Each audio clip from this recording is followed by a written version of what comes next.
मीना जब आर्थर से video call पर बात करती है तो बातों ही बातों में अपनी घड़ी से इशारा करती है, जिससे आर्थर पीछे खड़ी बोट से पता लगा लेता है कि इस टाइम मीना को कहां पर किडनैप किया हुआ है। फिर आर्थर अपना तीसरा टास्क पूरा करने से पहले ही उस जगह पर मीना को बचाने पहुंच जाता है, जहां एक अच्छी खासी फाइट होती है, पर क्रेन अपने आदमियों की मदद से उसको पकड़ लेता है और उससे कहता है कि अब तक तो मैं तुझे स्ट्रेटेजी बनाने का टाइम भी दे रहा था, पर अब तुझे अपना अगला टास्क 24 घंटे में पूरा करना है। अब उसे मारना है एलेक्स एडम्स को, जो कि दुनिया का सबसे बड़ा आर्म डीलर था। एलेक्स एडम एक बहुत बड़े बंकर में रहता है, जो कि जमीन के नीचे है, और ऊपर बहुत सारे लोग जो हमेशा वेपन्स के साथ उसकी सिक्योरिटी करते हैं, और अगर किसी पर जरा सा भी शक हो जाए तो उसको नहीं छोड़ते। आर्थर क्या करता है कि सबसे पहले वहाँ के स्नाइपर्स को मार देता है और उसके बाद अफवाह फैला देता है कि आज मेन गेट से कोई टीम आने वाली है एलेक्स को मारने के लिए, जिसको सुनकर वहाँ की सारी सिक्योरिटी का ध्यान उस तरफ चला जाता है और इसका फायदा उठाकर आर्थर बंकर में घुस जाता है। पर एलेक्स ने इस बंकर के अंदर भी एक सेफ चैम्बर बना रखा होता है, और अगर वो एक बार इस सेफ चैम्बर के अंदर चला जाए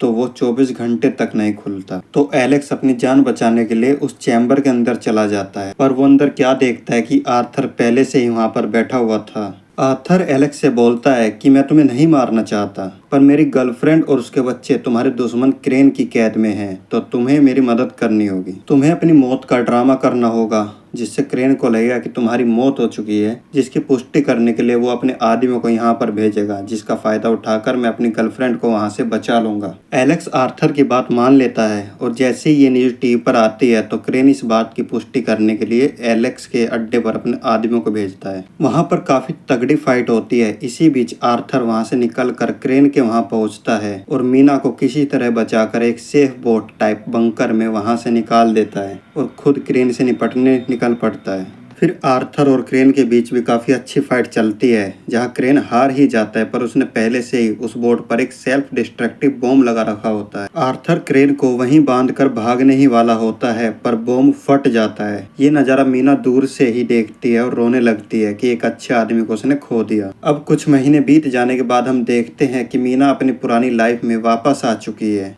और कंबोडिया में बच्चों को पढ़ा रही है। तभी वो वहां पर आर्थर को देखती है, मतलब आर्थर किसी तरह उस बॉम्ब ब्लास्ट से बच गया था। मूवी के पोस्ट क्रेडिट सीन में हम देखते हैं कि एलेक्स सीसीटीवी फुटेज में देखता है कि आर्थर एक सीक्रेट चैम्बर से बाहर निकलता है। दरअसल हर शिप में एक ऐसा चैम्बर होता है जो न्यूक्लियर बॉम्ब को भी सर्वाइव कर सकता है, और आर्थर इसी की मदद से वहां से निकल पाया था, और इसी के साथ ये मूवी खत्म हो जाती है।